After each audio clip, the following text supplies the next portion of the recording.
be speaking. And each of them will have 7 minutes to present whatever you want to say in relation to the current political campaign and the issues that are affecting us all at the moment. And after your 7 minutes, it'll be over to you to ask questions.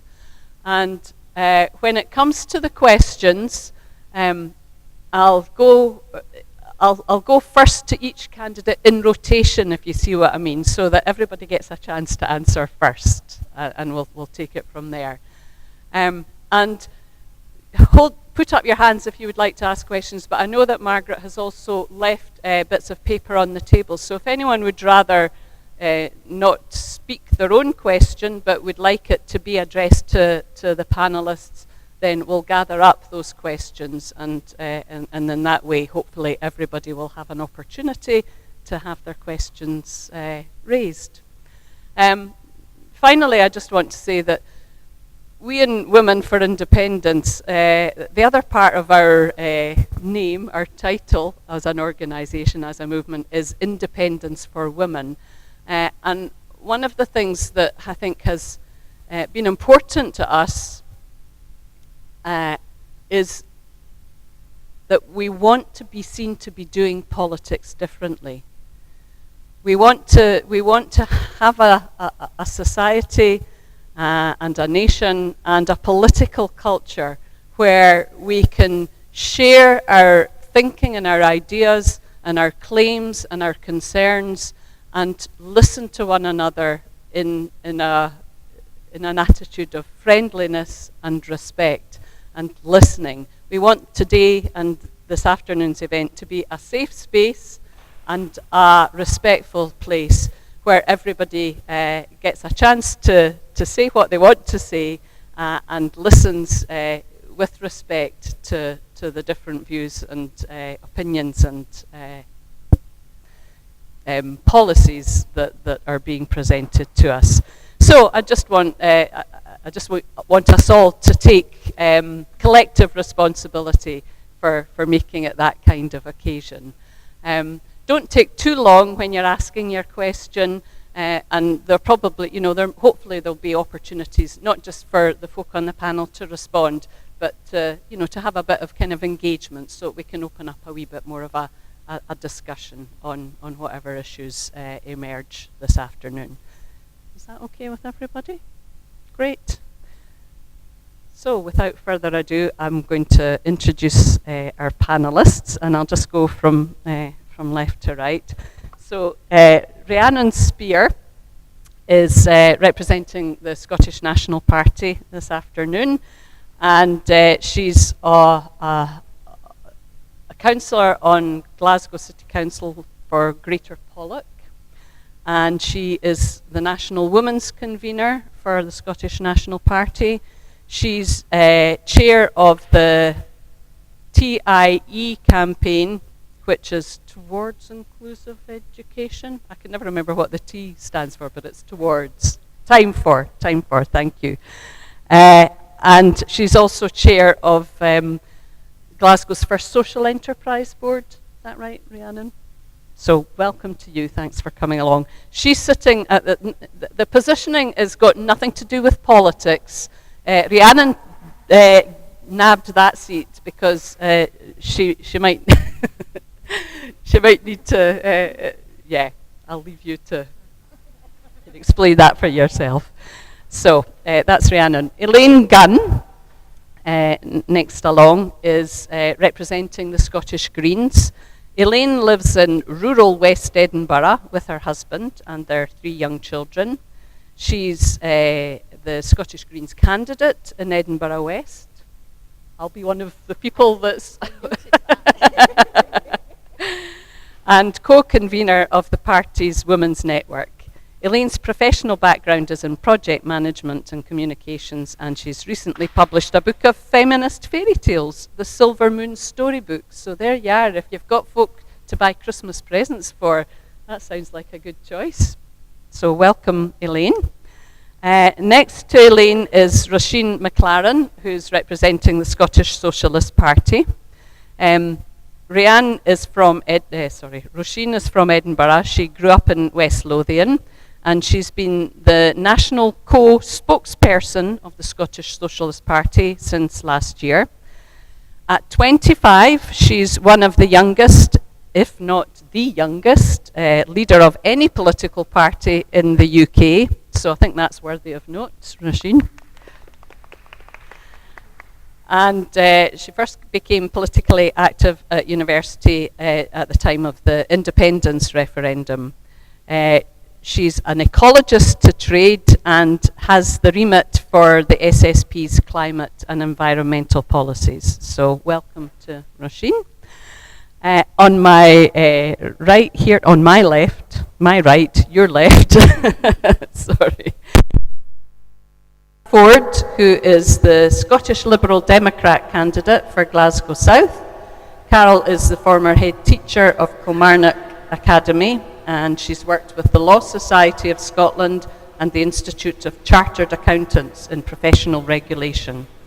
She is the Scottish Liberal Democrat spokesperson on children and young people. On a personal note, she is a fanatic knitter. So where's your knitting this afternoon, Carol? And here's another thing, regularly attends the finals of the Eurovision Song Contest. And on Carol's right is Ruth Wilkinson, who is here to represent the Women's Equality Party. Ruth is a founder member of the party and has been active in its Glasgow branch since 2015. She's currently studying for an MSc in Applied Gender Studies at the University of Strathclyde, a course which I can highly recommend. I've got friends who teach it, and it's great stuff. She's an ex-professional musician, a qualified ESOL teacher, and a trustee of the Glasgow South East Food Bank. So could you please give all our panellists a warm welcome. And if our first candidate would like to go over to the podium, and that's Elaine. And Elaine, you've got 7 minutes, and I'm going to try and make my stopwatch work so I can keep to time.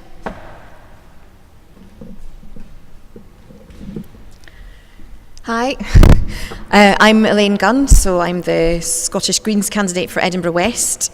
I'm also the co-convener of the Greens Women's Network, which is a lovely space. It's very inclusive, it's very supportive, it's great fun.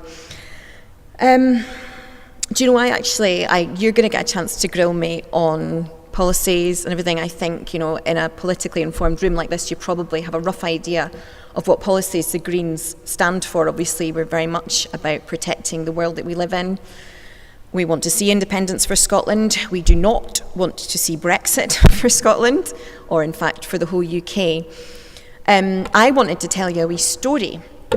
I kind of made my way to the Green Party through Women for Independence, and I was trying to find my political home. And I got active in the Greens in the summer as a very new to politics person. I'm not experienced, I'm a first-time candidate. I'm just a mum who has 3 kids, and over the summer I got so sick of listening to myself complain about the state of politics in this country that I decided, right, that's it. I'm getting involved. I've been a member of the Scottish Greens since 2014 in the run-up to the independence referendum, where I kind of cast off my political apathy and went, this is really important. I have to learn about this, I have to get involved. But I hadn't really done anything with them. So this summer I got involved and very quickly became really active in the Women's Network, and ran a wee campaign to help the profile of women who were standing for the Holyrood selection process that was running at that time, as well as standing as a candidate myself. And I think what might interest this room in particular is that this is the first time I've seen anything remotely like equality actually happening in real life.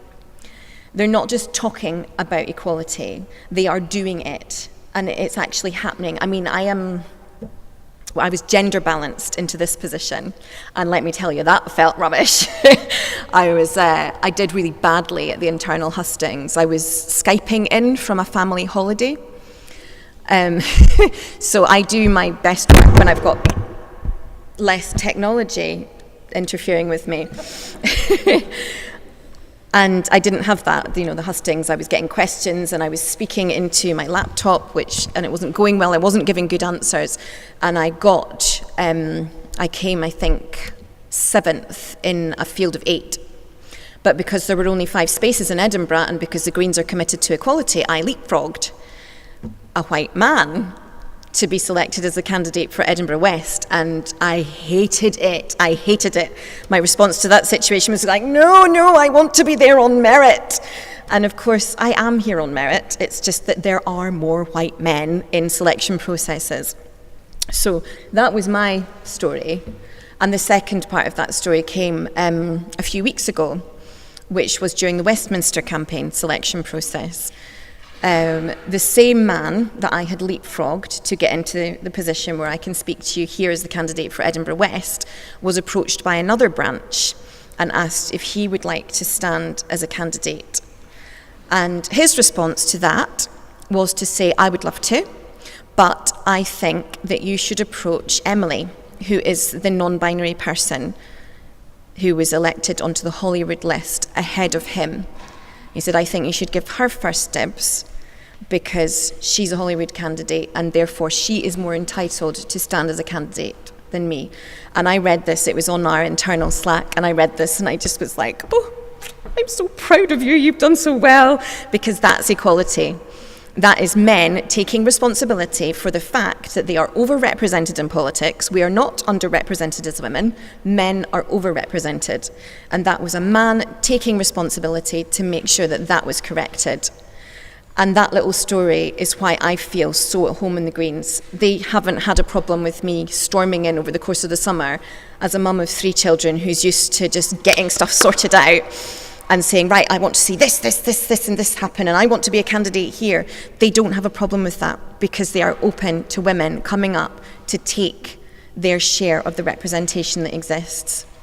So please feel free to grill me on policy. I will do my best to answer everything. I'm maybe only about 3% human encyclopedia, so if I don't know something, I will say, I don't know that, but I will find out and I'll get back to you.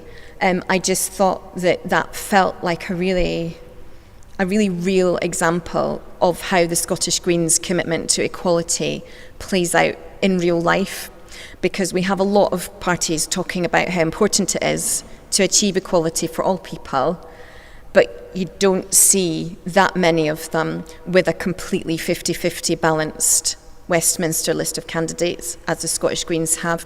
You don't see that many of them with, I think I worked it out the other week, about 62% of the top spots on the Holyrood lists occupied by women, who, by the way, were mostly elected there. Nobody had to be gender balanced into the top slots. I didn't have to be gender balanced into my slot. This is a party where equality is happening right now, and it's because the men in there are secure enough to understand that they are overrepresented, and it is their job to allow women to come through. And that's why I've got the privilege of talking to you today, and that's why I think everybody should vote Green.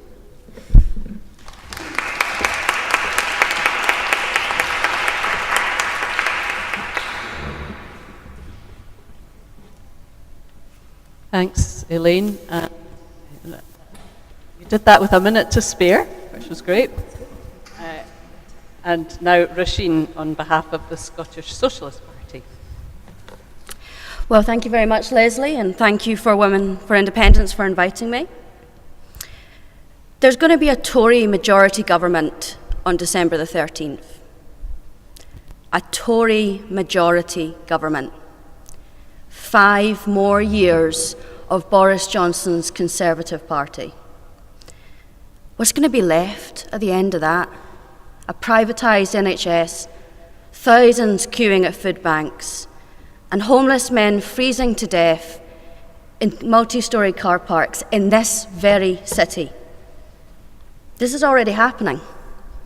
The case that I just talked about happened this week. And it's going to be one issue, and one issue alone, that will put the Conservatives back in power: Brexit. This is the Brexit election. And it doesn't matter how much Corbyn might wish it, or how much any of us might wish it. This general election is going to be decided on the clarity and the popularity of the various parties' Brexit positions. No other policy is going to matter. In 2016, the SSP campaigned for a Remain vote as the lesser of two evils. As the lesser of two evils. Because the EU is an undemocratic bosses club. And if you doubt me, just ask the Irish, the Greeks, and the Catalans. However, despite my party having no illusions in the EU's institutions, we did campaign for a Remain vote because the alternative was even worse. Brexit's been driven by the right, by Little Englanders like Nigel Farage, who have stoked anti-immigrant feeling. And in that context, we couldn't bring ourselves to campaign for a Leave vote sharing their platform. Nevertheless, a Leave vote is what happened. 17 million people across the UK voted to leave the EU.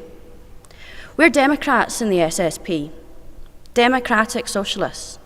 We respect the results of elections.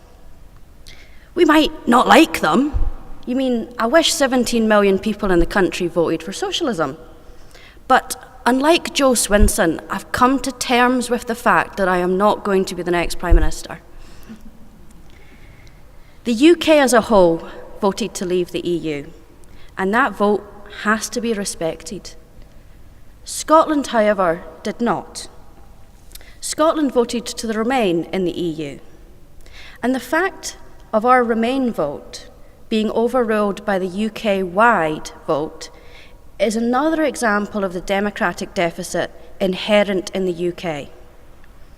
That's a powerful argument for independence, and it's absolutely not enough. The democratic deficit argument wasn't enough in 2014, and it's still not enough, because only a core base of yes voters are actually motivated by sovereignty. The majority of yes voters are motivated instead by the opportunity to take a radical break with Tory austerity and to create a new, fairer, better country. By tying the EU and Scottish independence together, the SNP has made a massive tactical blunder, and it's a tactical blunder that's going to have repercussions for all of our independence movement. Sturgeon's declared over and over again that Scotland's not going to leave the EU. How foolish is that going to look by the time we're already out? And while Sturgeon spends all this energy talking about Brexit, what isn't she talking about? She's not talking about the very issues that motivated folk to vote yes in the very first place.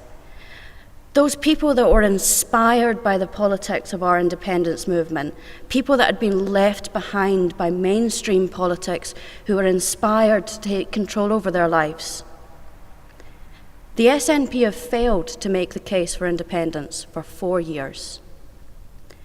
When they do present their vision for an independent country, I'm afraid it bears no resemblance to that fairer, better society that we all campaigned so hard for.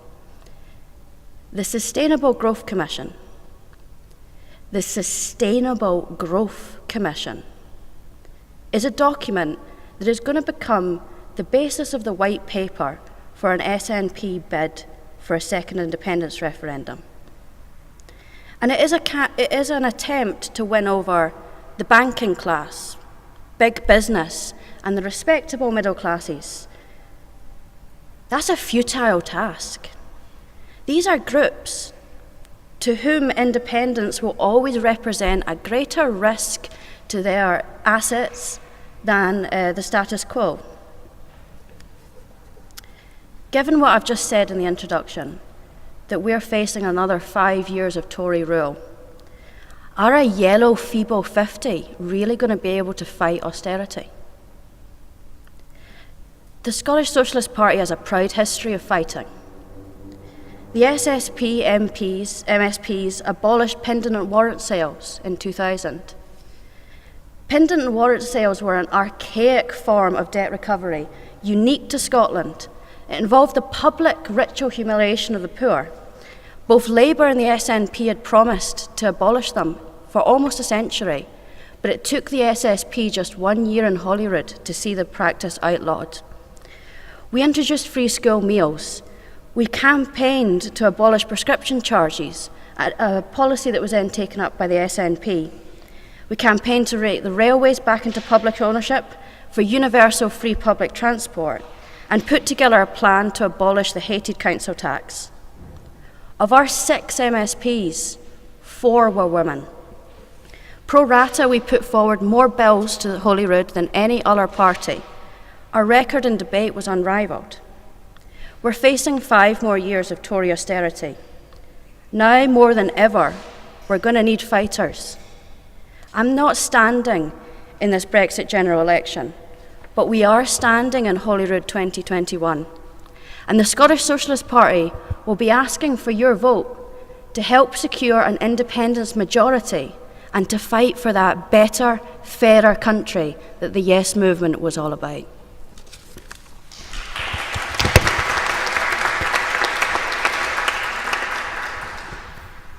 Thanks, Roisin. And now Carol.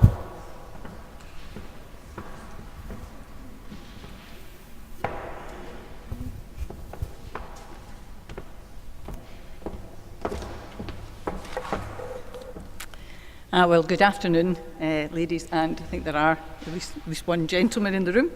I think just before I start, I was interested in the little historic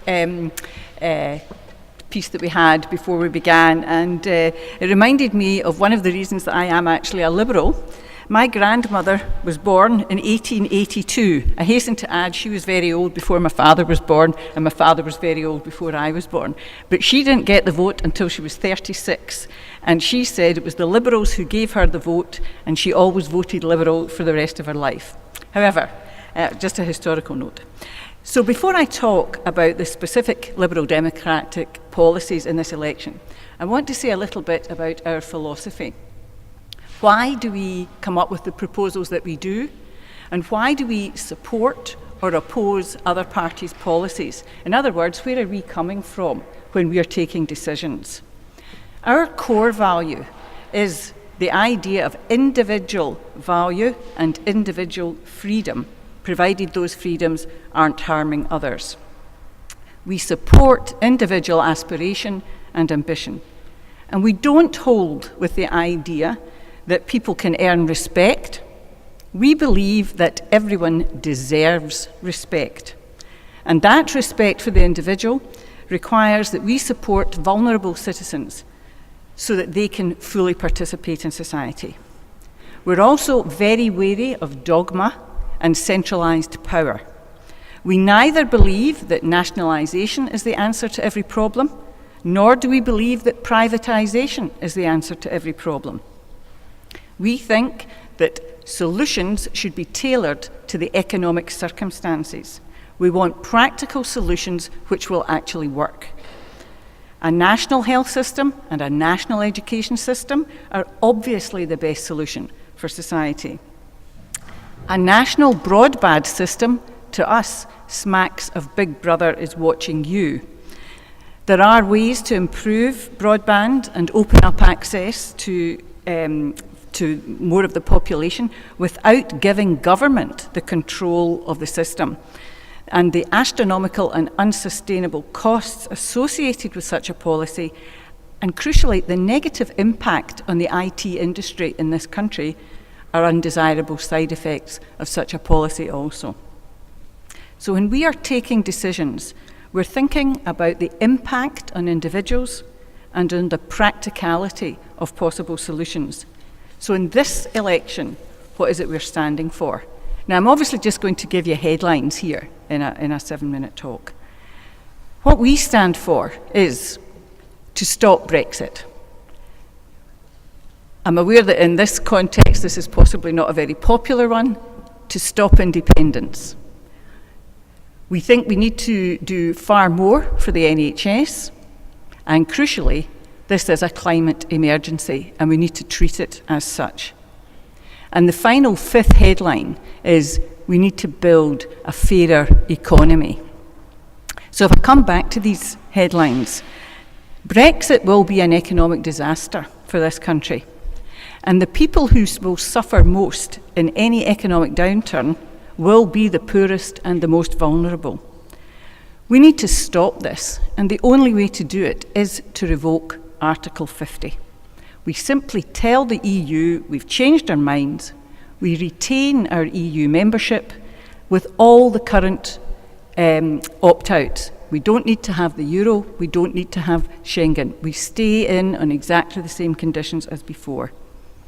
And if you just want Brexit done, as the Conservatives keep telling us, voting for this deal won't do that. We will simply enter into negotiations with the EU on every tiny aspect of our relationship with them. And if we just take one example, it took Canada 10 years to negotiate its deal with the EU. It's going to take a lot longer for us. And everything I've just said about Brexit, we feel will be every bit as bad for Scotland in the event of independence. Everything will cost more. Everything from the cost of a postage stamp to getting your driving licence, because of the lack of economy of scale. Things that are done collectively for the whole United Kingdom will have to be set up and delivered individually in Scotland and will simply cost more. But on principle, we want mutual support, no more borders and division. On the NHS, we are proposing in the rest of the UK a 1% income tax increase solely dedicated to the NHS and social care. Because quite frankly, we cannot expect the standard of health care that people enjoy in places like France and Germany if we're not willing to pay for it. Now, tax is devolved in Scotland, so this tax increase doesn't affect our income tax rates. But the extra money going into the NHS south of the border would be reflected in the Barnett formula. So the money would come north, it would be up to the Scottish Government how to spend it. Also in the NHS, we would raise the status of mental health to the same as physical health, and we'd put mental health workers into GP surgeries, police stations and accident and emergency departments where mental health issues feature at a very high rate. The climate emergency is a key priority. We would aim to have 80% of electricity generated from renewable sources by 2030, and crucially, insulate low-income homes by 2025, thus eliminating fuel poverty. Carol, just to let you know, you've got a minute left. Okay. We would institute a massive tree planting programme and regenerate the Green Investment Bank. In terms of a fairer economy, we will create a £50 billion, the money that we will save by not Brexiting, to redistribute economic development outside, away from London and the southeast of England. And we will provide free childcare from 9 months for working parents and for toddlers 35 hours a week, 48 weeks of the year, to make work accessible. Our key message is we need unity of purpose and practical, affordable solutions to our problems. The climate emergency needs to dominate our thinking, and for that we need national and international cooperation. Separation and division are not the answer. Thank you.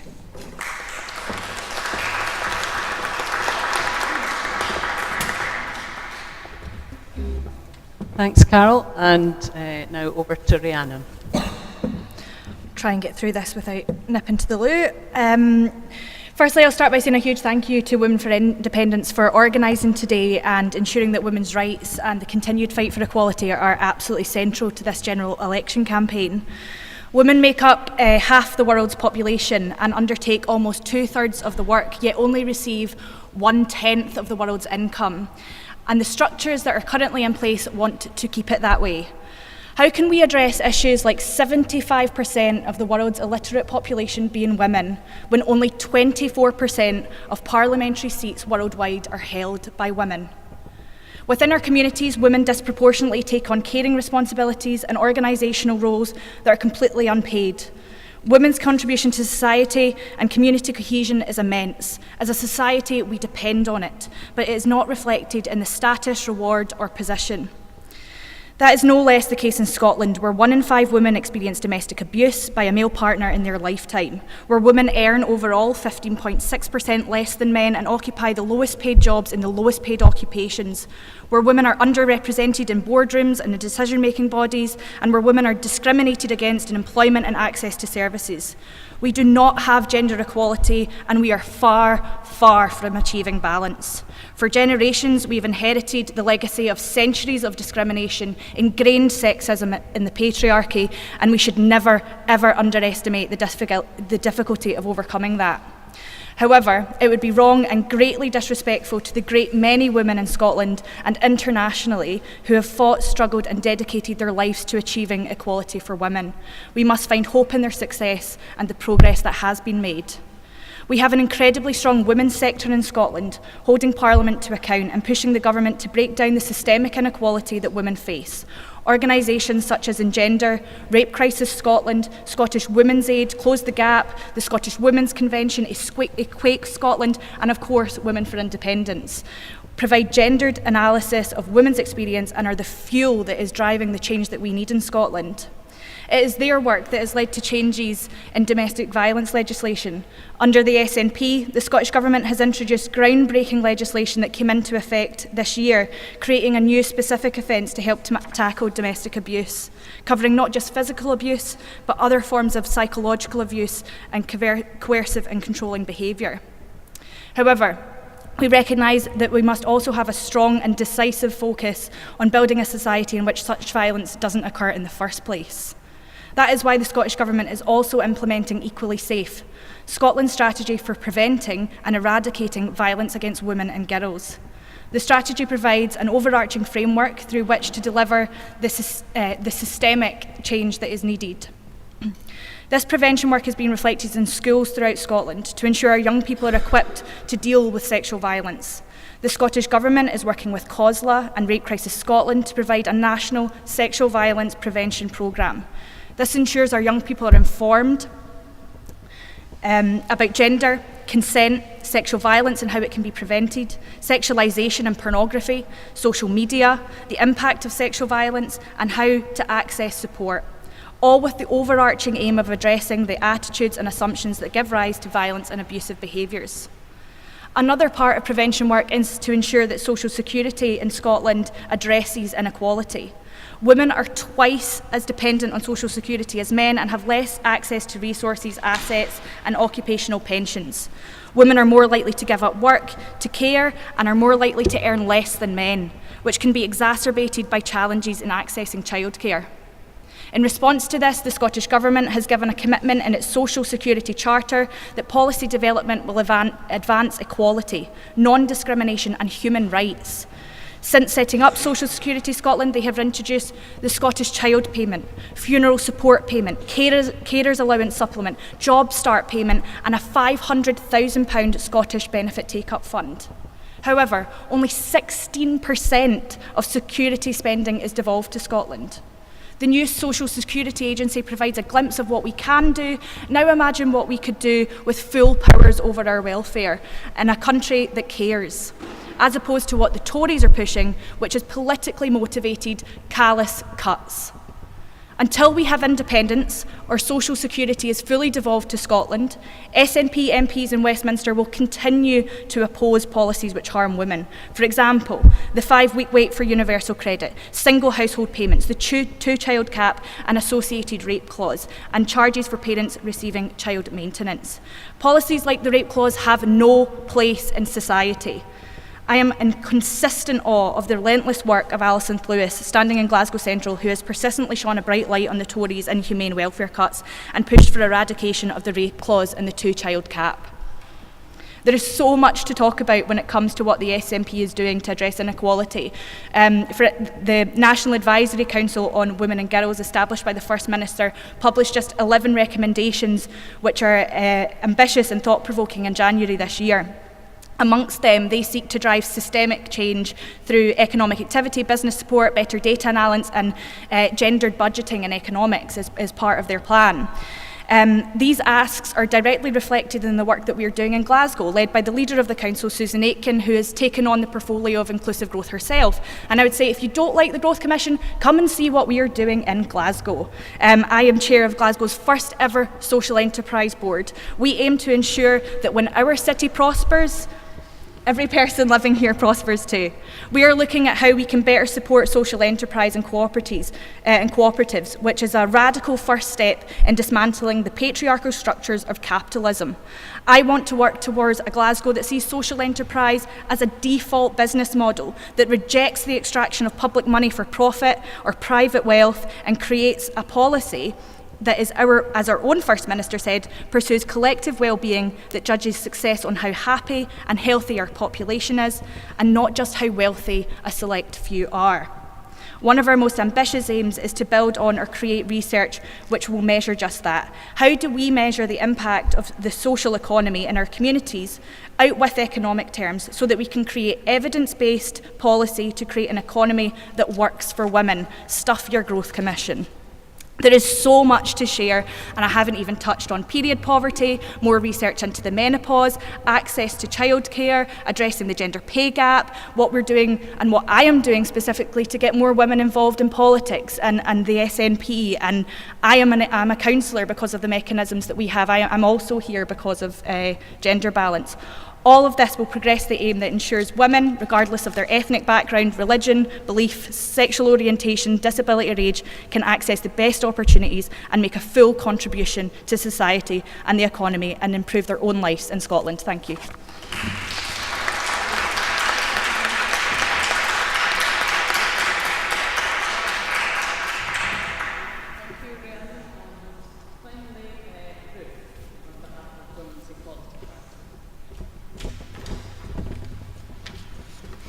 Thanks, Leslie, and thanks very much, Women for Indy, for the invitation.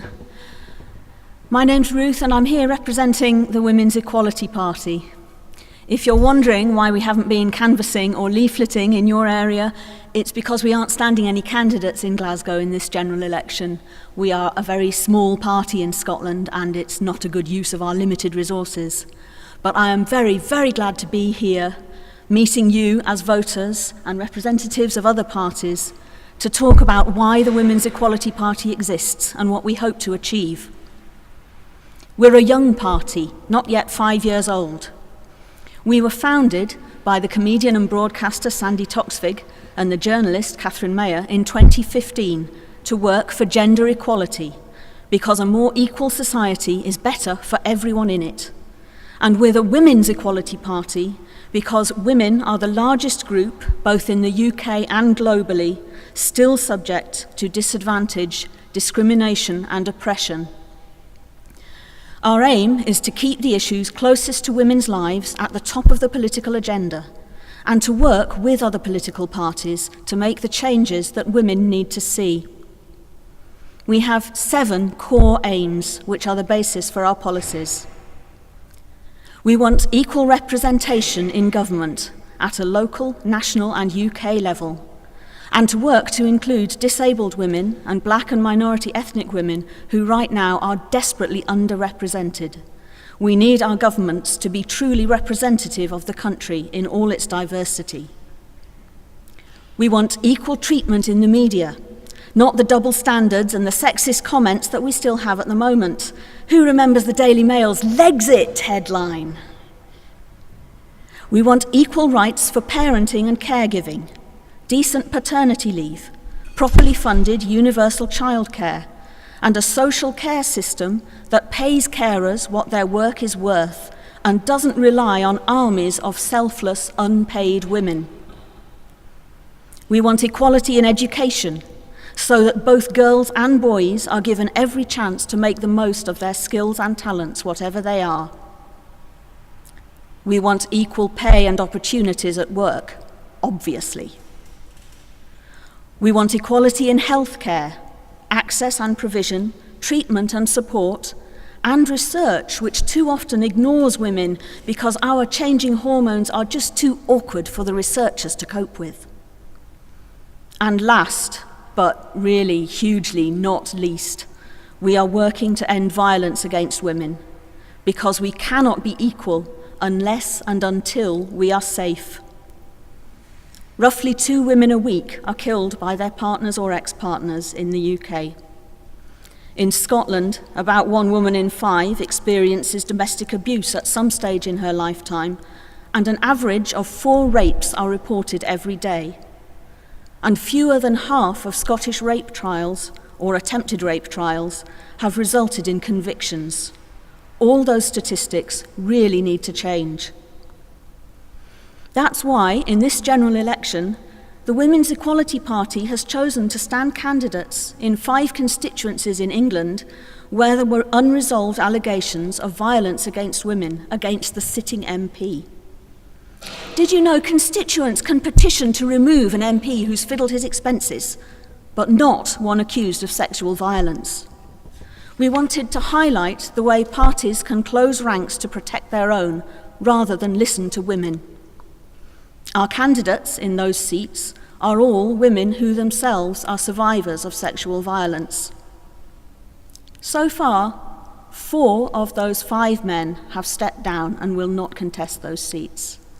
They include Mark Field, who was filmed manhandling a female protester at a dinner, and Charlie Elphick, who is awaiting trial on 3 counts of sexual assault, and whose suspension from the Conservative Party because of them was mysteriously rescinded just before Theresa May faced a confidence vote in the House of Commons.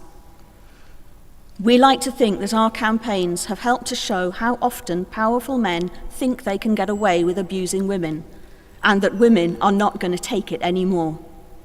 I'm sure that's something all of us here can get behind, however we vote. I'm not asking you to vote for the Women's Equality Party today, though we will be doing just that in 2021. But I hope I'll be able to tell you a bit more about us and how we will work with other parties across the political spectrum to make Scotland a better place for women. Thank you.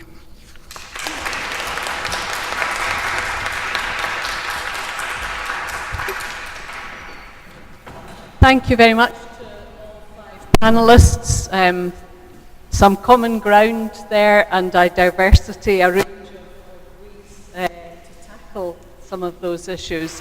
And I'm sure those and others will continue in the discussion that we have from now on. I should have said at the start, and I'll say it now, that the Labour Party and the Conservative Party were also invited to send candidates and representatives. The Conservative Party declined, and the Labour Party wasn't able to find somebody to be with us this afternoon. So that's just to explain why the two largest parties contesting this general election are not represented on the panel this afternoon. However, there's plenty here to make for a lively discussion. So, over to you. I invite questions from the floor. From a technical point of view, I'm going to have to pass this mic along to everybody, so in turn. And I think there's a roving mic for questioners. So, yeah. And then Elizabeth. I think what I'll do is I'll take 3 questions, just so that the panel have a chance to hear what the issues are, and then we'll just respond to each of those in turn, and then come back to the audience for more. Could you use the mic just to...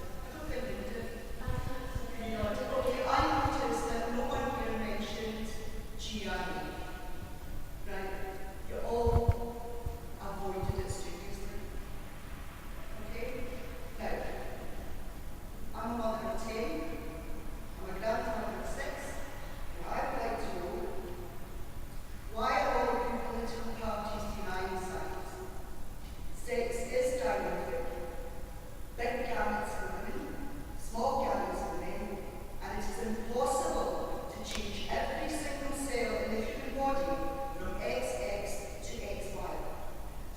have you, all of you, allowing my grandchildren to be elected? Why are you enforcing compelled speech on them?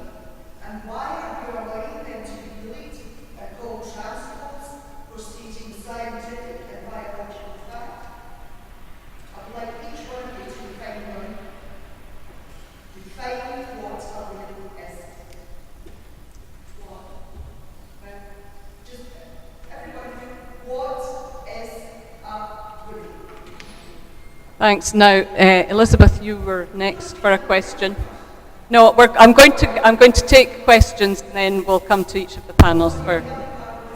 Why are you letting social scientist graduates or political scientist graduates write policy? Why haven't you asked a scientist? Why don't you ask a biologist? Okay, I think we know what the question is. Thanks very much. Just, I'm encouraging people to be brief in their questions to allow enough. Okay? Mike?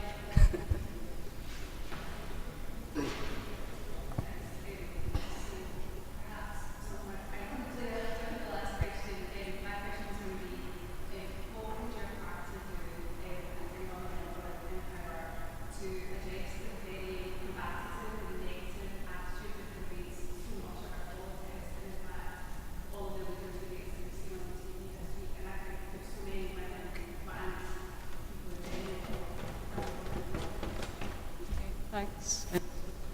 And the third one at this table, and then I'll come to you in the next batch. Yeah.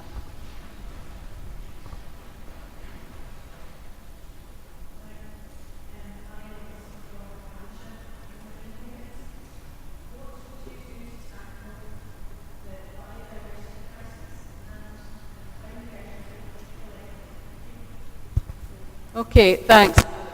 There's a problem here, but the third question was, what can you do, or what would your party do to tackle the biodiversity crisis and the climate emergency? Yeah. So we've got a question relating to GRE, the Gender Recognition Act, and issues around gender and sex, and the debate that has been going on around that. We've got a question about the style and the kind of the extent to which we can challenge or change or move away from what has been very combative and perhaps sometimes aggressive politics. Is that really what you're getting at, Elizabeth? Okay, I'm just going to go along the table, starting with Rhiannon, and then for the first question. For the second question, I'll start with Elaine, and we'll just go rotate like that. I think one at a time, because these are three different, substantively different issues. Okay. Yeah, I think just so we can get various issues in, I think we've got a couple of minutes for each answer. Bearing in mind I do only have a couple of minutes. First of all, I'll say that I completely understand your concerns about the GRA. I think the conversation has got to a point where we can't have these conversations in a civil manner, and I think it has led to women feeling that their genuine held concerns aren't being listened to. I certainly don't use language such as transphobe. I'm not calling anyone a transphobe, but when you're talking about women's rights and genuine concerns that are held over that. What I would say is this election, the general election, has very little to do with the GRA. It's a Scottish Government policy. It is not something that's going to be played out during the general election campaign, and it's not anything that... it's a Scottish Government policy that will be brought forward hopefully by the end of the year. The bill will be published by the end of the year. I personally don't think that the GRA specifically holds back women's rights. I don't think, as the First Minister has said, that those two things are in conflict. I think they complement each other greatly. When you talk about the definition of women, I think when we get into trying to put a definitive definition of what a woman is, we get into very worrying territory.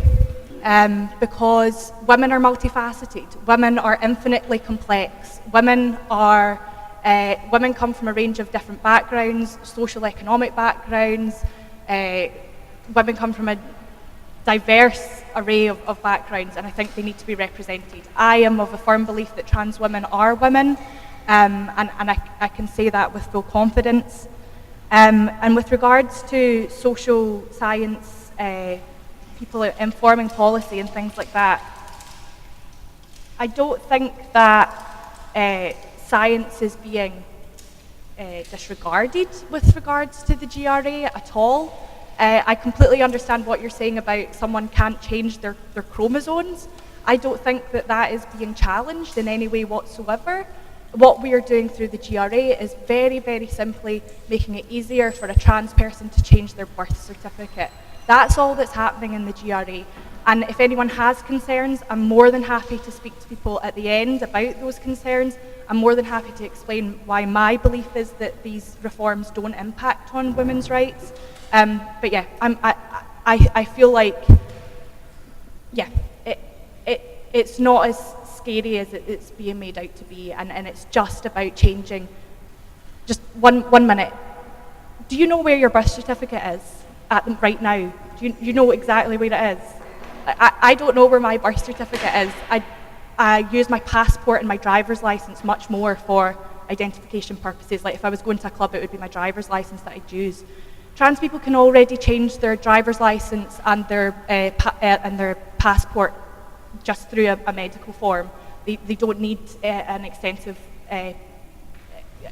process to do this. What the GRA does just brings the birth certificate in line with the passport and the driver's license. So it's not a huge change.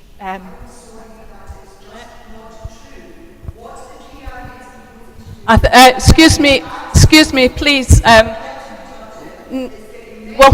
We'll give you a chance to do that at the end when everybody's had a chance to contribute. This is the purpose of this panel. It's to enable everybody to. Everybody will answer on it. So yeah, please. Could everybody please remember what we're calling for, which is a kind of a calm and a moderate and a respectful conversation, and we'll make sure everybody gets a hearing. Okay, and that includes you. Yeah, Elaine. Well, it took me quite a long time to get my head round trans issues because I felt quite threatened in the past. And it wasn't until I started meeting actual real life trans people and non-binary people that I started really questioning myself. And I think the 2 points that you raised are really quite interlinked in terms of the science of things and the definition of what makes a woman. What is a woman? Well, I'm going to go out on a limb here and say that I'm sure everybody in this room can probably agree that a woman is a person, okay? So that's my basis for feminism. I believe that women are people, and I believe that we are currently still working to throw off the cultural association of women being possessions or assets in some way. So this is what feminism means to me as an individual, okay? So if we can agree that women are people, so are men, okay? But I also want to talk a little bit about the science part, and talk a little bit about a group of people that are often overlooked in this. I mean, I want to use the word debate, and I don't think that people's existence and their identities should necessarily be subject to debate, and I think that we should probably all be working to try and be as compassionate and accepting of people as we possibly can. And that feeds into Elizabeth's point about the nature of the debate. And I mean, I'm saying it was the nature of the debate that stopped me from engaging with it for so long. But I want to talk about intersex people.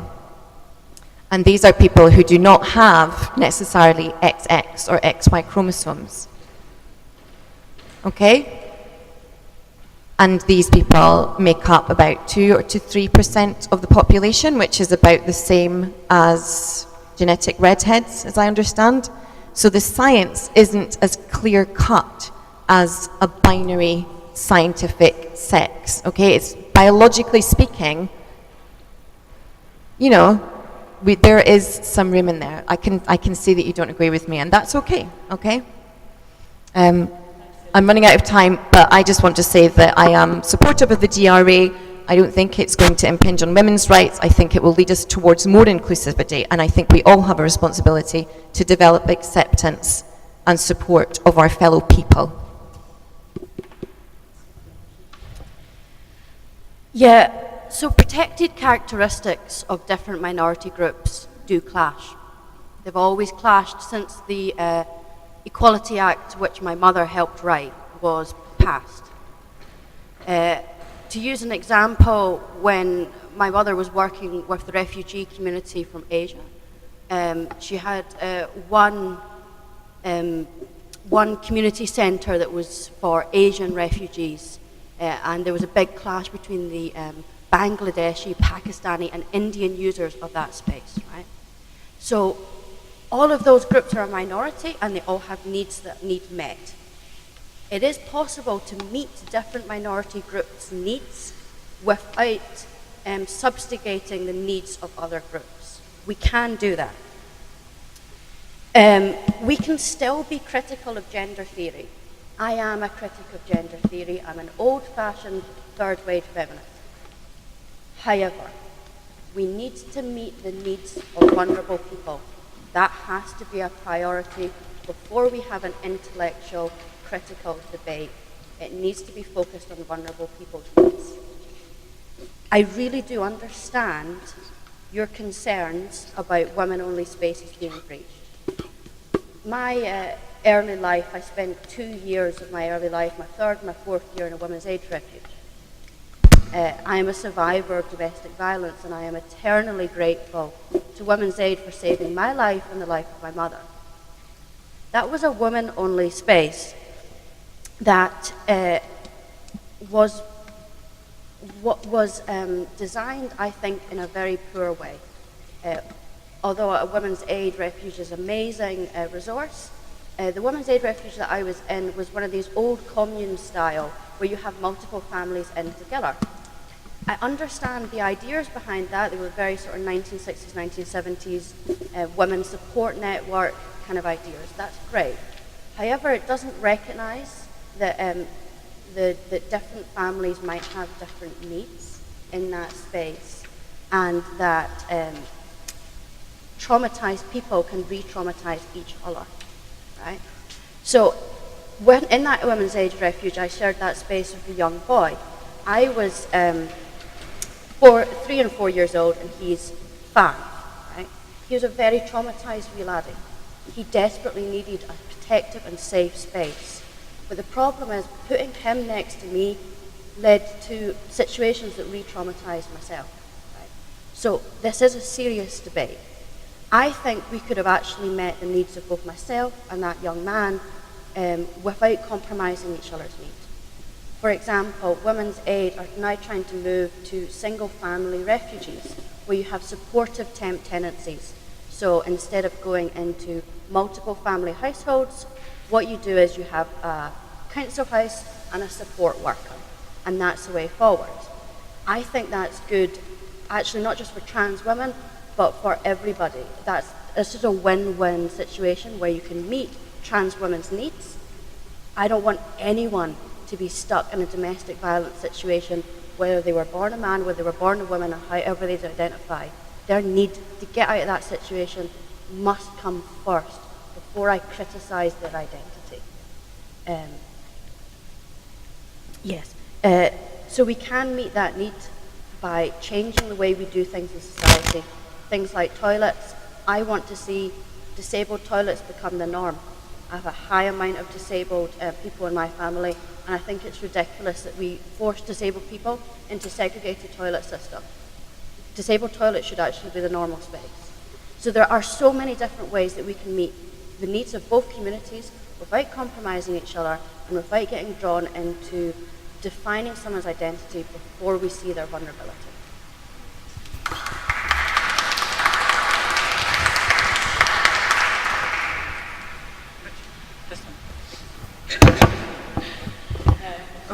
Okay. I think, yeah, we're using the blue one now. Is that right, Linda? Yeah. Okay. In answer to the sort of second part of your question first, which was, could I define women? Actually, I would admit I can't. I never studied biology beyond second year. I was into physics. I studied physics at university, but not biology. So it's not working. Sorry. Okay. What I'm saying was, I cannot give you a scientific definition of a woman. I don't know enough about biology. I think the problem in society is that the science, if you like, is part of being a woman, but there's a huge social component. And when you look at trans people going either from male to female or female to male, the social component of what is causing that urge, if you like, is possibly a lot more important than the scientific background to it. So I think it's a very complicated situation, and I certainly am not in a position to give commentary about that. But what I would say about the GRA, the position of the Liberal Democrats is that the legislation should be brought into line with international practice now. Our system is now slightly outdated by advances, not just in the science, but in the psychology of this. So we should be in line with other countries, but also it doesn't trump, if you like, the 2010 Equality Act. And I take Roisin's point. We can't have one vulnerable group putting at a disadvantage another vulnerable group. And the Equality Act makes it quite clear that single-sex spaces can exist, and I've got the quote here, if it is proportionate, a proportionate means to a legitimate aim. I don't think we can base our legislation on the assumption that trans people are going to be a danger to others. There's a possibility and there is a risk, but we have to have a proportionate means of dealing with that. And if it transpired that an individual was a risk, then we take action on that.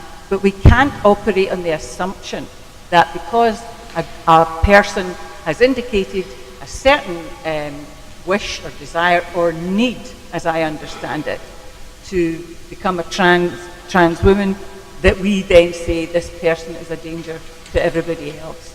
So we do agree that the Act should be updated, but we think the protections of the 2010 Equalities Act will remain, and that we should take that proportionate action when required, but not based on an assumption that that action is required.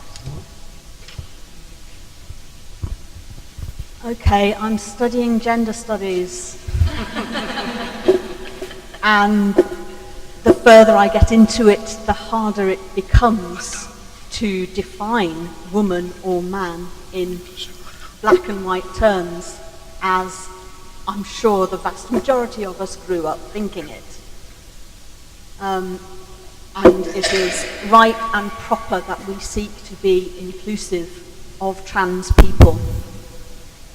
The Women's Equality Party doesn't officially have a view on the Gender Recognition Act because, like I think virtually every other party, we found that there were very strongly held views amongst our membership, both for and against. I think I have three main things I want to say. Number one, I am in favour of trans rights. I am in favour of trans people being able to get on with living their lives in the gender they identify with, and the proposed changes to the GRA are about that, and that is perfectly reasonable. Number two, I am pro-women's rights. I am absolutely pro the preservation of the single-sex exemption clause in the Equality Act. It's there for a very, very good reason, and that reason is the prevalence throughout society of male violence against women. Sadly, if I go to my local leisure centre, statistically, I am safer getting changed for the gym in a single-sex changing room than I am getting changed for swimming in the mixed changing village. And that is a problem that needs to be addressed. And that brings me on to the third thing. which is that I am hugely pro calm, respectful, nuanced and informed debate about the implications both of the Gender Recognition Act and of the Equality Act. Thanks very much to all the panellists for addressing that question in thoughtful and honest ways. I think I'm aware of the time factor here. We really need to make sure that we cover the range of issues, and we've still got two other outstanding questions. I will invite Leanne at the back for a final comment on this, and then we'll move on to the second question.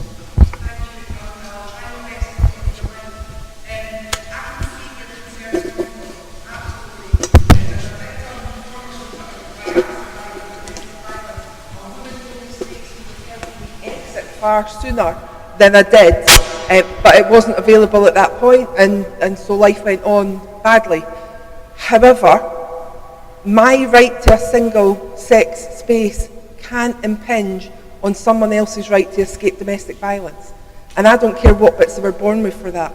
The point about you're safer in a single-sex space rather than a mixed changing room is because predatorial men use those changing rooms, not because trans women are a threat to us. So as someone who has deep concerns about the proposals that were put up, I think the Scottish Government was right to pull it back. I think the Scottish Government is right to ask for good, honest and a robust discussion on it. But my last point is to everybody here, I don't know about any of you, but all my female friends that I have and I hold really dear, I've never seen any of their genitals. I couldn't tell you what they've got down there, because it's just never come up. It's never been an issue, and it's never been something that we've discussed. Unless we're discussing problems with going to a doctor or something, I couldn't tell you what's down there.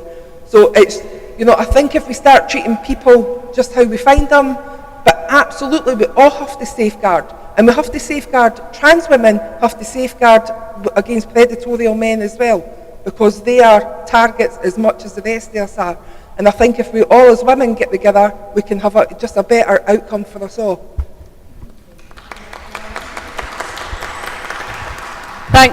Thanks very much, Leanne.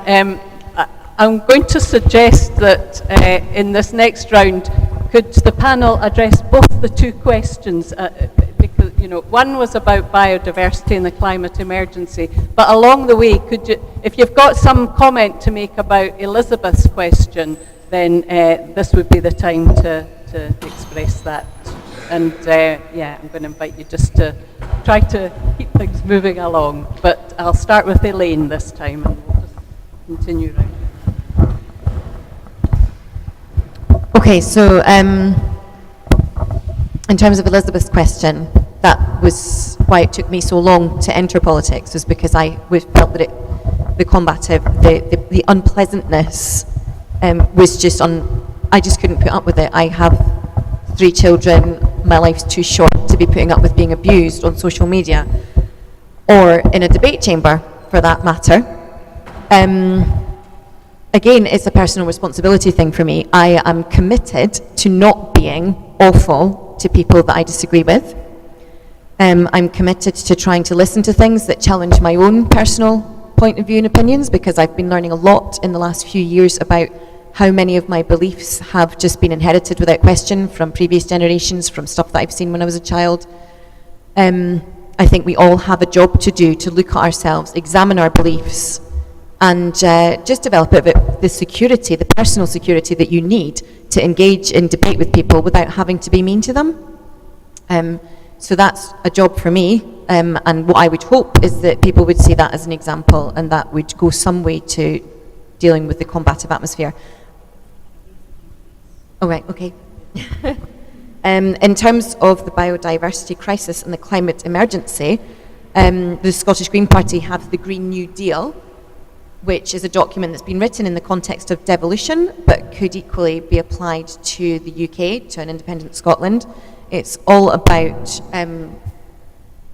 this thing doesn't like me. We're talking about massive redirection of investment into renewable industries, forming exit plans for people whose livelihoods currently rely on high carbon industries, rewilding Scotland as a country, bringing our tree planting up to the EU average, which I believe is 40%. I think at the current rate of tree planting, it's going to take us about 100 years to get there. And based on the fact that the IPCC say that we've got 10 years to avoid complete climate breakdown, that's not fast enough. I think the other parties are starting to get there. They're starting to understand that this is a survival issue. This is not a kind of window dressing, tinkering around the edges. It's not a constitutional issue, which I completely agree is important and needs to be sorted. But in terms of, a 2-degree warming, meaning 95% of life on Earth becoming extinct, I think the climate emergency is the one thing that can probably unite us all, regardless of what our opinions are on other policies or constitutional topics. So I would urge you all to go and have a look at the Green New Deal document, because there's a lot in there that I think would appeal particularly to this group, because having sat in on the Women for Independence AGM 2 years ago and contributed to the developing of the Women Manifesto, a lot of what was coming down in those papers was green policy. Okay, thank you. Hi, Elizabeth. Thanks for your question. Politics is all about conflict, and it's through conflict that we get clarity. Politics without debate would just be a dead thing. We live in a patriarchal society, however, that tells women from a very young age that we're supposed to be uncomfortable with conflict, we're not supposed to have opinions. That's why we need feminism, to bring young women up to know that actually you can hold an opinion, you can take part in a robust debate, and the SSP is absolutely full of opinionated, loud working women. On biodiversity and the climate emergency, the SSP has campaigned tirelessly since our founding 20 years ago for free public transport. Transport is the largest single source of carbon emissions in Scotland. Not only that, it is a source of emissions that is growing. All the other sources of emissions have stalled or have gone backwards. Transport's actually increasing. We need to tackle the transport emissions on something that's the scale of the NHS. This is the level of public investment that we're going to need to seriously tackle the climate emergency, and universal free public transport is absolutely a policy whose time has come. In biodiversity, I've championed the SSP adopting an agroecological approach to agriculture. You can ask me about that more at the end, but that's basically an approach to farming that takes the ecology of the crops that you're growing and the animals and livestock that you have into account, and farms in a way that actually encourages biodiversity while making this nation food secure, so we don't need to import so much of our food. 75%, massive source of carbon emissions, because international shipping and haulage is a huge source of emissions. And we would nationalise the energy industry. That is so important. I'm sure many politically engaged people in this room have heard of the BIFAB debacle, right? BIFAB, a massively important base in Fife that has the skills that we're going to need for the green revolution. They've got the engineering skills that could create our wind turbines for the next generation, could create our hydro dams for the next generation. We're desperately going to need that skill set, that stable community, and that stable intergenerational skills of working people, right?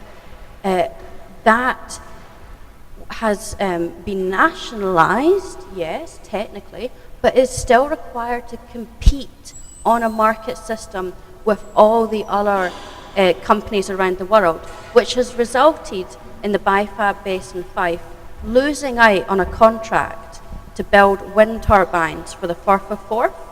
And the company that has got the contract for building those turbines is building them in Indonesia and shipping them to Fife. Think of the emissions from taking something from Indonesia to Fife. How long is that wind farm going to have to function before it offsets the carbon that it's already produced in its creation? It is logical that if we had a nationalised and planned energy system, that we could do a better job than that. Thanks, Roisin. And Carol? Thank you. The toxic atmosphere in politics bothers me greatly. As I said in the introduction, I was a head teacher. I've been teaching children for 40 years. And one of the things that I was very keen to do as a teacher was to set an example of how you treat other people. And I have seen the damage that name-calling and abuse has on others. It horrifies me what I see going on in the world of politics. I'm standing as a candidate, and I'm on Twitter and things like that, and I'm not a national name. I don't get the volume of abuse that other people get, but I get bits of it. Expressing a view that other people disagree with immediately brings a torrent of individual abuse. It's not about your idea, it's about you, and it horrifies me. I think it puts women off. I actually think it puts a lot of men off as well. We're not attracting the kind of people we might want to into politics because people just don't want to put up with that.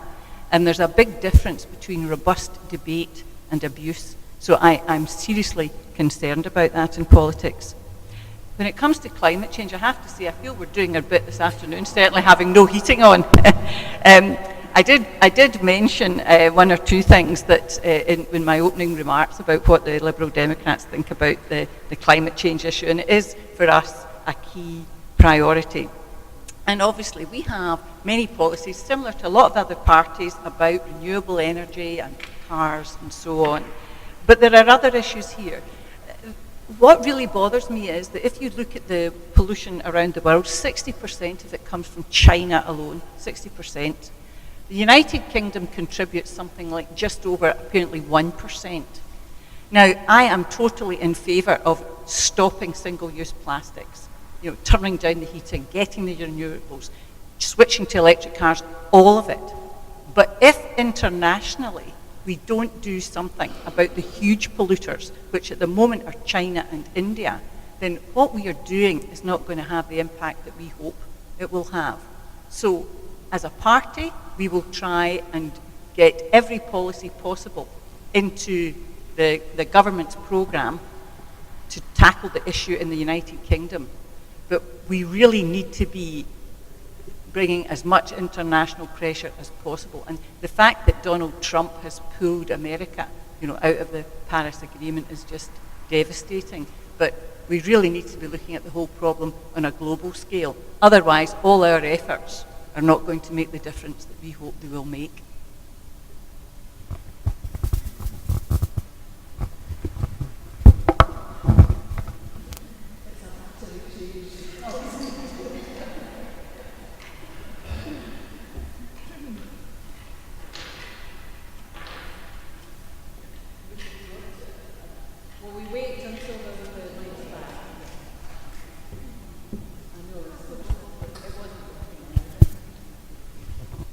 Thank you. Is this working? Yes.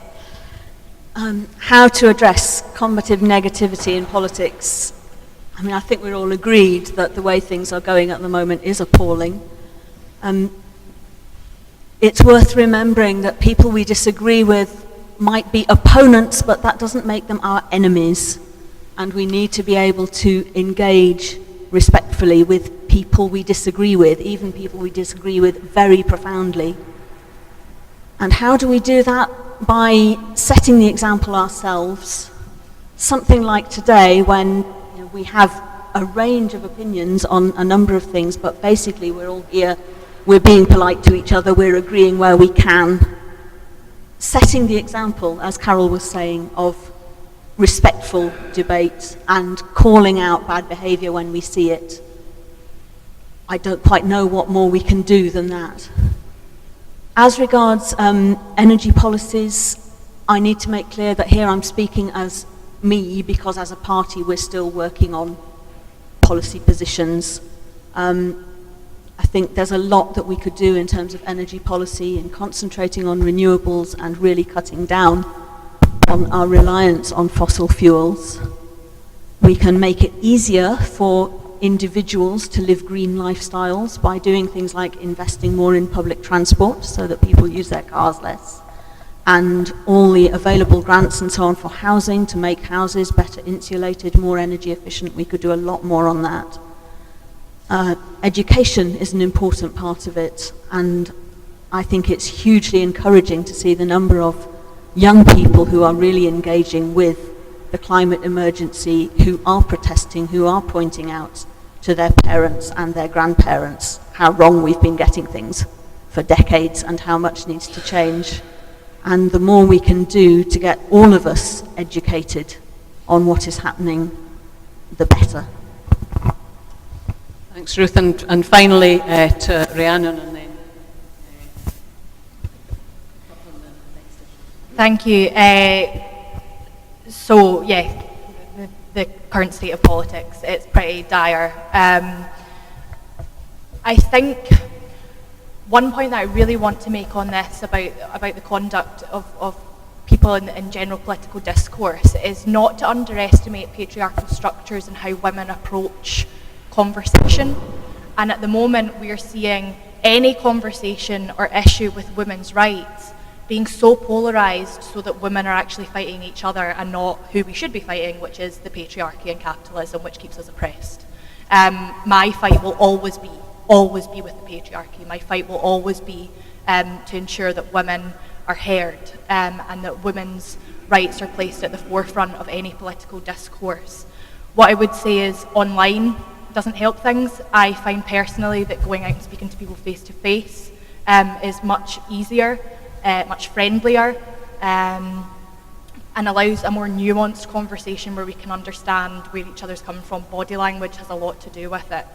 And also just to remember your own kind of safe spaces of when to shut off. So me personally, I take a lot of time out from social media and politics, and I have a bath and a cup of tea and a bit of toast, and I walk my dog, and those things are really important. And I think in politics it's also intense and the next debate and what's the big issue, and we forget to actually look after ourselves. Going back to like this kind of well-being thing that we're speaking about, why don't we focus on the well-being of each other? And we're getting there with political policies. I don't think we're quite there with politics yet. So yeah, just get offline and speak to each other, and let's do this in a much kinder way. When it comes to the climate emergency, listen to our young people. Like, that's what I think we should be doing. I think our young people really have this right. We've seen the climate strikes, we've also seen them come forward with incredible policies as well. And I think there's been a lot of patronising of young people in this conversation to think that they don't know what they're talking about. And I actually think they've got it spot on. What I would say for Scotland is we are a world leader in this field. We're already doing a lot. When we talk about transferring to renewables, it's really important to make the point. Everyone says, why do we depend so much on fossil fuels? I agree that we shouldn't, and we should be moving towards complete renewables, but there has to be a long-term transitional arrangement for that, because if we don't have a transitional arrangement in place, what happens is if we stop depending on fossil fuels in Scotland, we import fossil fuels and our carbon footprint goes up massively because we're dependent on importing our energy rather than producing it ourselves in Scotland. So I completely understand the need to get off of fossil fuels. I'm 100% behind that, but it needs to be a long-term strategic transfer to 100% renewables. In Glasgow City Council, I can speak for that, we've set up our own climate emergency group. We are implementing low emission zones throughout the city, so you won't be able to drive your diesel cars in the city centre for very much longer, I'm sorry. Public transport, all the buses are switching over to electric, and Glasgow City Council certainly will be carbon neutral by 2030. In recognition of all of this, and I really want to get up and jump up and down about this, the United Nations, that was very true, the United Nations is hosting the Convention of Climate Change in Glasgow next year. And I don't think we can underestimate just what that says about Glasgow and Scotland and the impact that we're having on climate change in the world. For the United Nations to choose to have their climate emergency conference in Glasgow next year in December is huge. So when you talk about the Paris Agreement, we'll have the Glasgow Agreement going forward. We'll have the Glasgow policies that will change the world and really brings the international climate emergency to Glasgow. So I'm really excited about that next year, and watch this space. It's going to be incredible. Thanks panel. Is there one person who has a comment in response to the question of climate change and the climate emergency? And then we'll get the next question. Sheena, and in the Glasgow Independence Group have been since prior to 2014. While I sympathise and I understand the fossil fuel issue, I think 10 miles up the road we've got a much bigger issue, and I think it's a much more imminent danger of annihilating us all much more quickly than the fossil fuel issue. So I think our priority, and I'm surprised nobody has mentioned it, is the complete eradication of nuclear weapons, and particularly for them to be removed as soon as possible from Scottish soil. Thank you.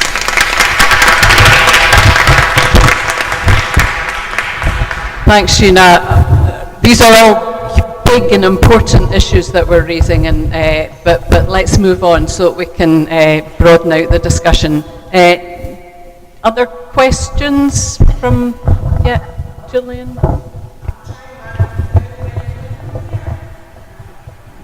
You shout and I'll repeat it.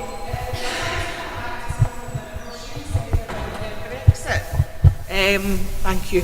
About the Brexit situation and how, as Democrats, we should accept the result.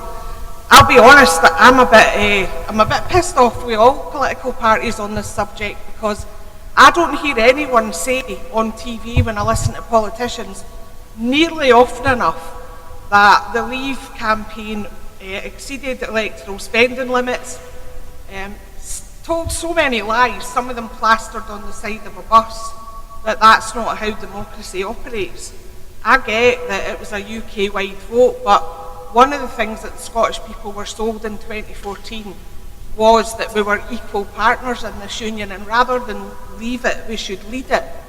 So to my mind, if two parts of the UK don't vote for a leave, we shouldn't all be dragged into it as a democratic process. But I'd like all your parties to be talking more about, why if you cheat in a referendum that, you don't get to win. I want to be Switzerland. For all sorts of reasons, but on this issue, I want to be Switzerland. Okay, thanks, Gillian.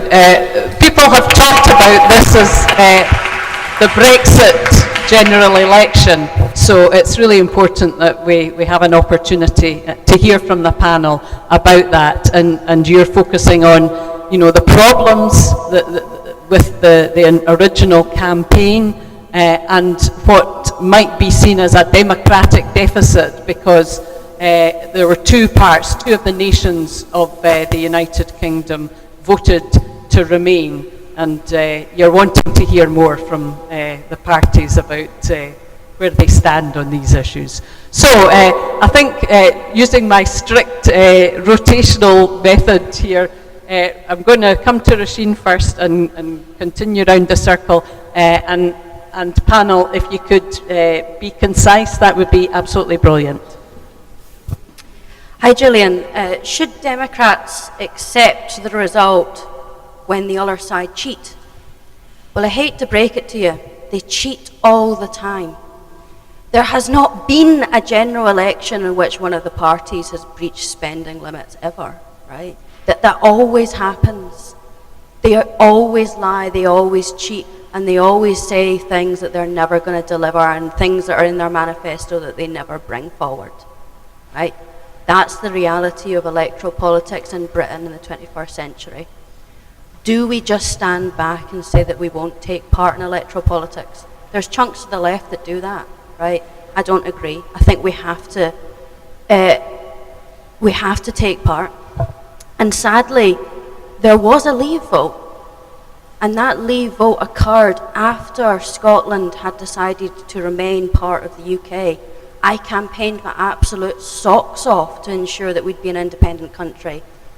And I'm afraid we weren't on the winning side. And after the majority of Scots had taken the decision to stay in the UK, there was then a UK-wide referendum on the EU. And the result was leave, which means that Scotland, as we currently are, must, along with the whole of the UK, leave the EU. And whether we like that result or not, that is what's going to happen, because there's not going to be an independent Scotland before we leave the EU. If there's an independent Scotland, we'll already be out by the time it occurs, which is why for me and for my party, the priority is Scottish independence, right? Let's stop talking about Brexit and start talking about Scottish independence again. Start actually campaigning on independence, because we've spent so much time talking about every other issue other than why we want an independent Scotland, what an independent Scotland will look like. And we need to start talking about those things again to encourage a majority of Scots to move towards supporting independence. Because it's no good to be stuck at 45%. We need to be at 55%, we need to be at 65%, and we only get there by talking about the policies that we'd like to see in an independent Scotland and how that Scotland's going to be better than the UK. Make that argument, make it attractive, win the majority of Scots, go for Scottish independence. Then in an independent Scotland, we can have a discussion about what relationship we'd like with the EU. The SSP will want to see a referendum on EU membership in any independent Scotland.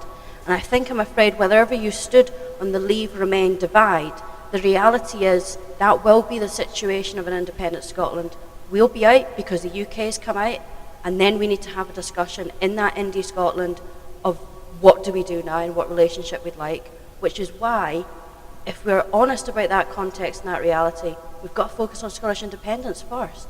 That's the priority, guys. We're the yes movement. Let's talk about yes. Thanks, Rhiannon. Well, the reason that all that illegality in that referendum hasn't resulted in people actually being fined or imprisoned is because it wasn't a legal referendum in the sense that the independence one was. It was an advisory referendum. It had no legal status. And so had it had legal status, then the people who told the barefaced lies and misused the money and all of that could have ended up in jail, quite frankly. And they were quite cavalier about doing it because they knew they wouldn't carry the consequences. That's the problem. Our real problem is that having got an advisory referendum with such a narrow result, that people like Theresa May went hell for leather for a really harsh Brexit. Had she not done that, we might not be in the mess that we're in just now. Like you, I wish we were like Switzerland, and not just for the chocolate. But when I'm not keen on referendums, I think every referendum lets people. I think we need to discuss and get to some kind of consensus rather than this binary position which just sets people against each other. But at least in Switzerland, when they've got it wrong because of misinformation, they go back and they do it again. What I would say is the Liberal Democrats have campaigned for years that the United Kingdom should be a federal country.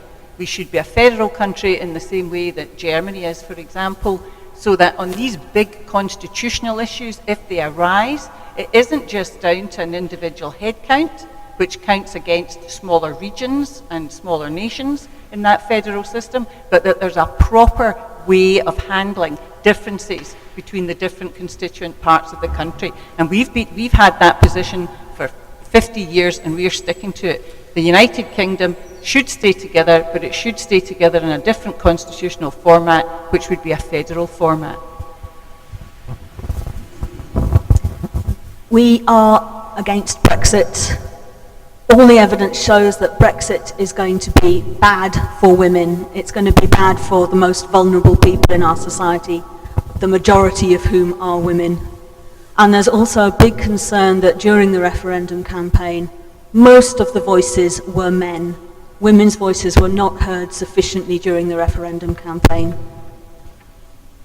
As a private citizen, as it were, I am appalled at how badly the referendum was carried out. I think there are very serious concerns about the legitimacy. Sorry, okay. Further away, okay. You can tell I'm new at this. I think there are very serious concerns about the legitimacy of the referendum. There seems to be a culture coming up in our politics now of lying with impunity. We all know politicians have always lied, but the amount of lying they get away with seems to be changing. I thought it was fascinating to watch the leaders' question time last night and see ordinary members of the public asking the questions of the politicians that the journalists have not been doing. I'm worried about this election. I'm worried about any future election because the power of online advertising is frankly frightening. If you've not followed Carol Cadwallader's investigations, then I can highly recommend it.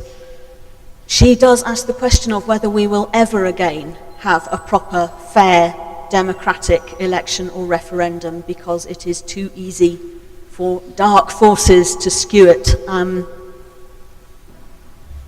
I don't quite know what to say except that it really, really worries me. But meanwhile, we can carry on trying to be as honest as possible. Thanks. I completely agree with your point.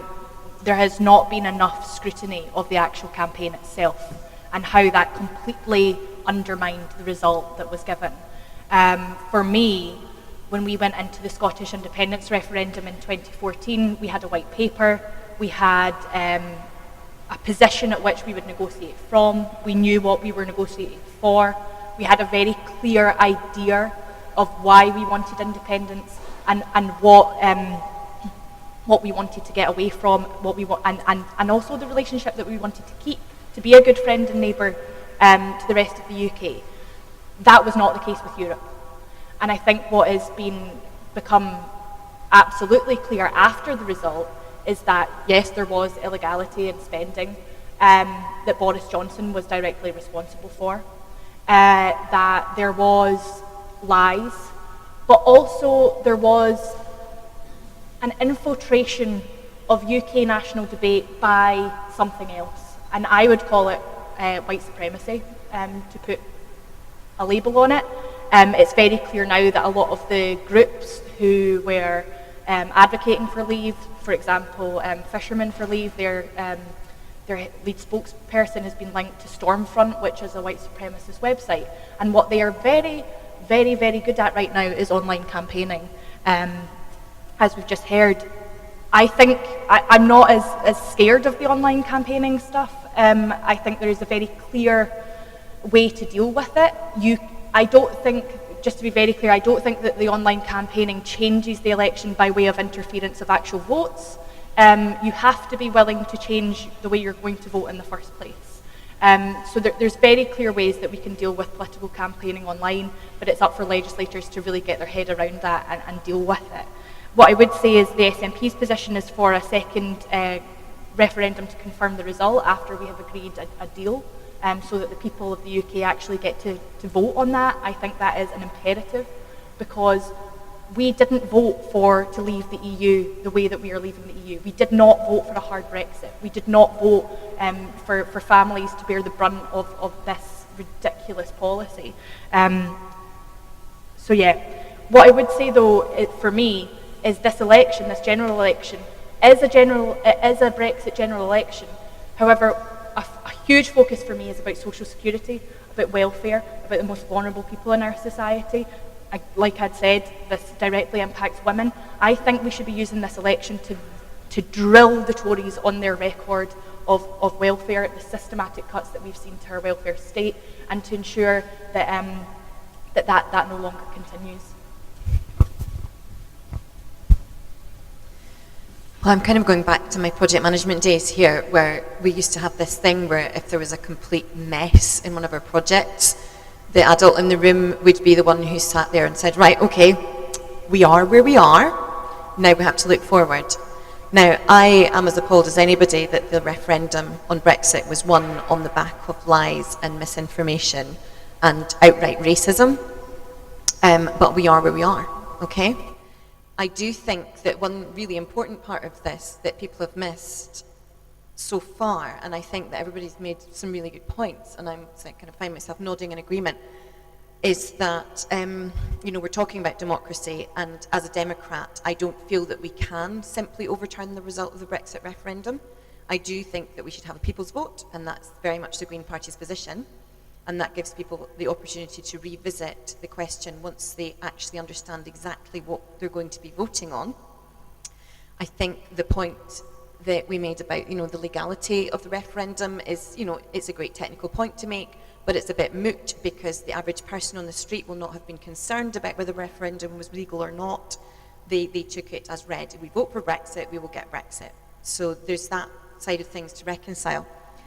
In terms of what it means for Scotland itself, the one point that everybody's missing when we're talking about being Democrats and respecting what people have voted for, nobody has mentioned yet the fact that we have got a pro-independence majority in Holyrood, the largest party of which was elected on a manifesto promise to hold a second independence referendum in the event of exactly what's happened to get us to where we are now.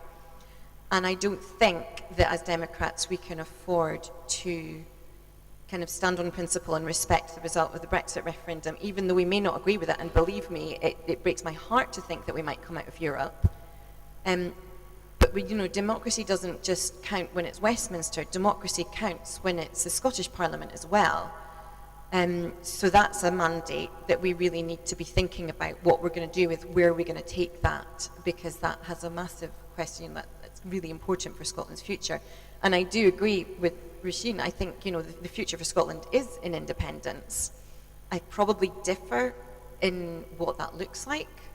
I think that we're very in danger of becoming independent by default because we're all too busy arguing about the Constitution, and the climate crisis is sneaking in there, and that by itself will force us into much smaller, more community-based living, and that's what I mean by independence by default.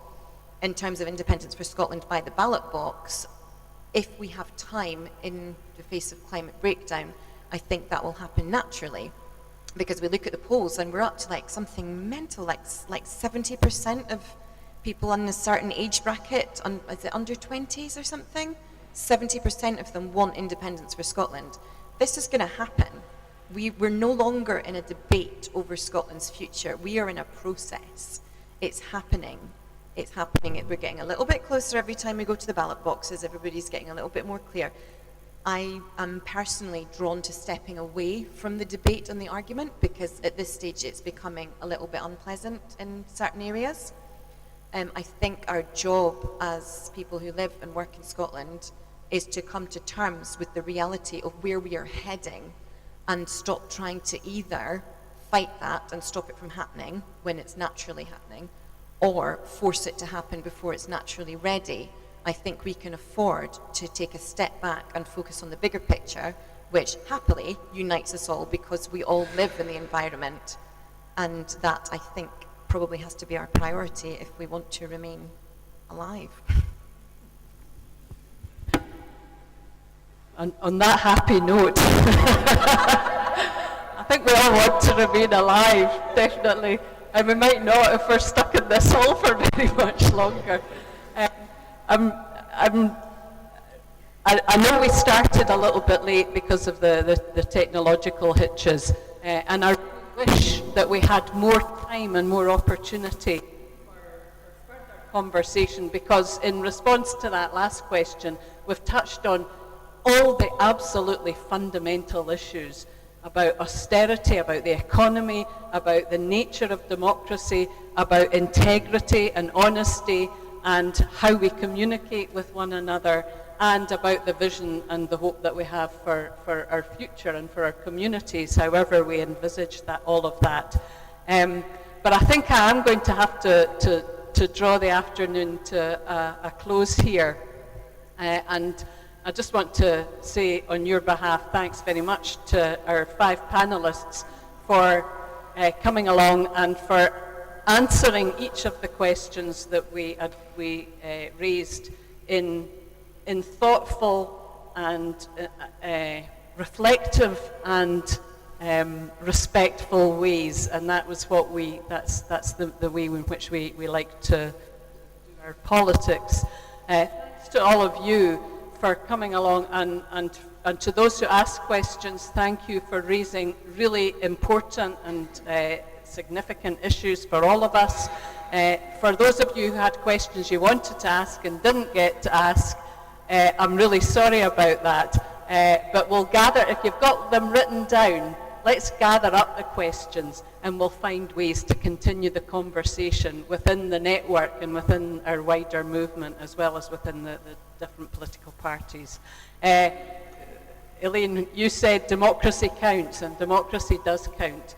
So thanks to everybody for coming out on a cold winter's Saturday afternoon to talk about politics with one another and to listen and learn, hopefully, from one another. Use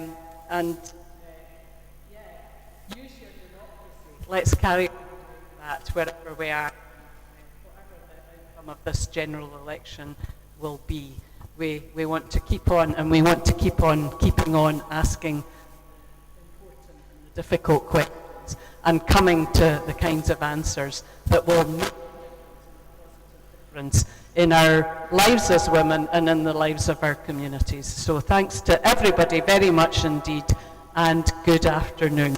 Safely home.